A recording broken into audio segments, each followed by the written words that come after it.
So recently online, you've probably seen a ton of talk and discourse around Nintendo blocking, DMCA striking even, a Valve application that would be Dolphin coming to the Steam OS, meaning that Steam Deck owners out there could easily boot up the Dolphin emulator, which of course is responsible for emulating GameCube and Wii games. A fantastic couple of generations in Nintendo's history and very beloved ones by fans. There's been a lot of speculation around the real reason behind Nintendo's move to do this, as well as some miscommunication throughout the entire process as well. And in today's video, I want to break down and discuss Nintendo's official response to this situation and why they chose to take the steps that they did, and even address some of the ongoing speculation online, tying this back potentially to their broader plans with their own library of GameCube and Wii games, whether we see them released as ports and remasters or see these systems maybe in the holster to come to NSO eventually, and whether or not the story is related to that at all. And we need to get on the same page with all of these details right now. What's up, nation? Make sure you like, subscribe, and turn on your bell notification if you haven't already. And as mentioned, guys, today we are talking about, honestly, one of my favorite eras in Nintendo's history ever. That has to do with the GameCube and the Wii. Now, the Wii is one that is a love-hate relationship for me because a lot of the games that came out were, of course, forced to play with that motion-based control. And while I don't mind motion gaming as an option, I never was a fan of having it as the primary control scheme. The GameCube, on the other hand, arguably might be my favorite console generation ever besides the Switch that we are in today. They are neck and neck, but I have some of my favorite, most nostalgic memories going through Legend of Zelda Wind Waker and Twilight Princess on the GameCube, in addition to countless hours spent playing Mario Kart Double Dash, Super Smash Bros. Melee, Super Mario Sunshine, you name it, it had a fantastic lineup of games. And with that, the fan hype around those systems today still remains at an all-time high, and you see people enjoy applications like Dolphin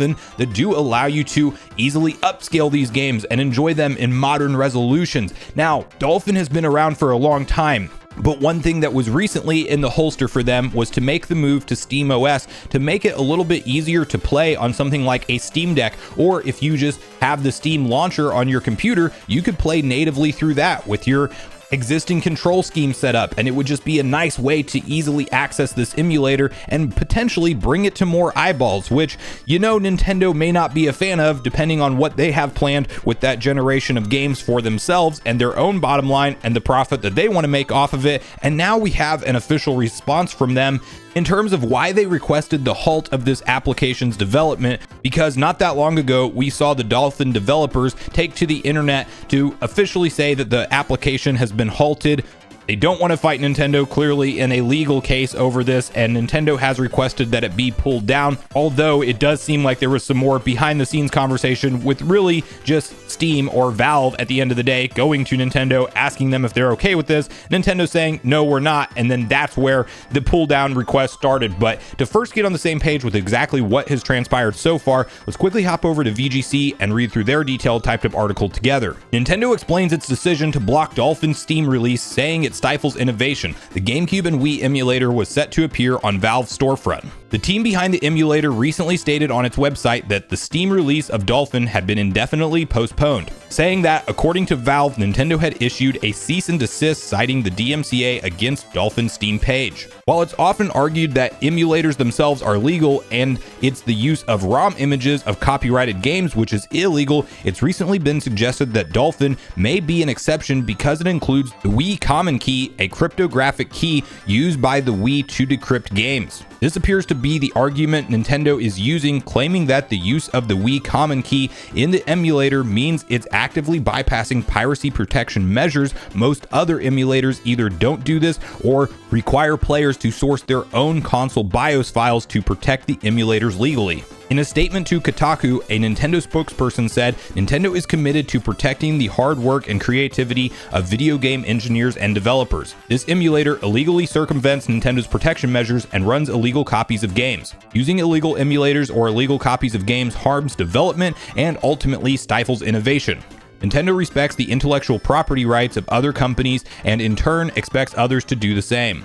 Now, first off, I do think it's unfortunate that all of this is going down and that Dolphin will likely not be playable on SteamOS for the foreseeable future. I think it's maybe one of those situations that could have been avoided altogether if Steam didn't go to talk to Nintendo directly and ask them if it's okay. Maybe they would have struck it down. Maybe they wouldn't have. We would never know at this point in time, but nobody really wants to go into a legal battle and challenge Nintendo and get a definitive answer on whether or not these emulators are legal or illegal. And it seems like both from a Nintendo perspective, they maybe don't want to go down that road, and of course a much smaller company like Dolphin, who develops this thing, does not want to challenge them in a courtroom. So this will likely be the end of this application development for the time being.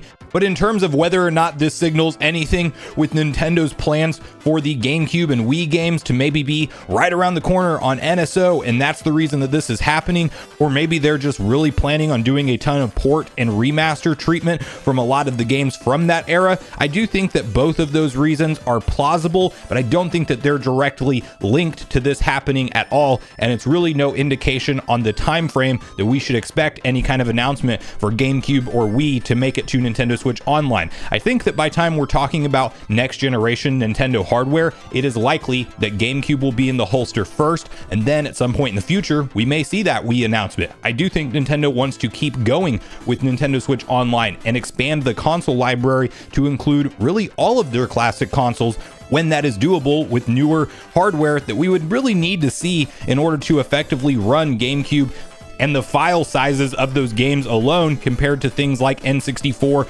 and GBA that we see as part of the expansion pack today. Not to mention, before we do see that NSO reveal, I think that we have a lot of ports and remasters in the holster. I'm still fully expecting Wind Waker and Twilight Princess to be brought over to either this generation of the Switch that we see today or the successor to the Switch. I think Nintendo gives us those games again, but they're just clearly waiting for what they see as the correct window for those titles. And then games like F-Zero GX, which is a beloved franchise that doesn't see much love and support from Nintendo nowadays. You might want to test that game and see where the market responses for it with just giving it a simple remaster from the GameCube era, since those games already look so great. If you up-res them and give them a little bit of a fresh coat of paint, they look incredible. Just look at Metroid Prime Remastered and the kind of sales numbers that did at that $40 price point. Metroid is a more niche franchise, but the fans still showed up to support it because it was an incredible installment in the series and an incredible value at that $40 price point, and it looked better than ever when we saw it revealed at that February Nintendo Direct. I think they can do that with a lot of their GameCube library. Paper Mario Thousand Year Door being another one that's in the heavy rumor mill and speculation talk right now. So Nintendo clearly does have a lot planned with their GameCube and Wii era of games, and I think we first see a lot of those come over as ports and remasters, and then we start to talk about NSO in the more distant future, a year or two off on brand new hardware.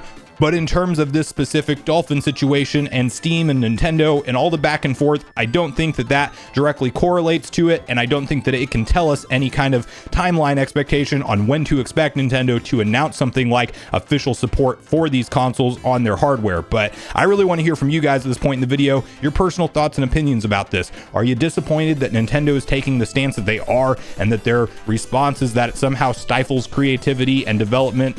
And are you with them on that statement? Or do you think that in the eyes of game preservation and ease of access to games, especially if you own them legally, should just be something that we all have the access to play regardless of what device, and you were actually looking forward to this Dolphin version coming to SteamOS, and maybe you were going to boot it up on your Steam Deck? So how do you feel about the developments here, and do you think that this correlates to Nintendo's broader plans with their library of classic Wii and GameCube titles, and do you think that we will see some ports and remasters come over? Do you think they just throw them in NSO sooner rather than later? So regardless of your thoughts and feelings on everything we talked about today, I do look forward to hearing from you all in the comments down below before you leave the video, as I do look forward to getting a back and forth conversation started with you all around these topics. Go watch yesterday's video next if you haven't already, which is on screen right now. Also make sure you like, subscribe, turn on your notification bell, and I will see you guys in the next video.